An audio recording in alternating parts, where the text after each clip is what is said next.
Hindi mo pa alam tungkol sa US Defense Treaty? Ngayong araw, ipapaliwanag ko kung paano ito gumagana. Una, mayroong tinatawag na Mutual Defense Treaty o MDT.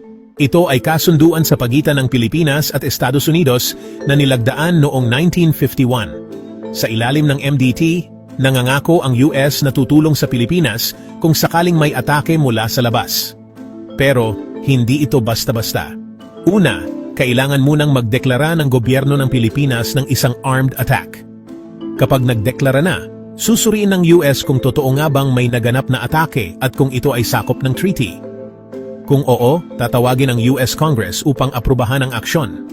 Hindi ito automatic.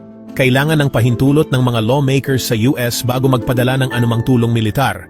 At kapag naaprubahan na, saka pa lamang magpapadala ng tulong ang US. Depende sa sitwasyon, maaaring magpadala ng mga sundalo, kagamitan, o iba pang suporta. Kung inaakala ng iba na tutulong agad ang US kung sakaling magka-armed attack sa West Philippine Sea, mali po ito. Hindi natin alam kung gaano kabilis o katagal bago mag-aproba ang Kongreso ng US.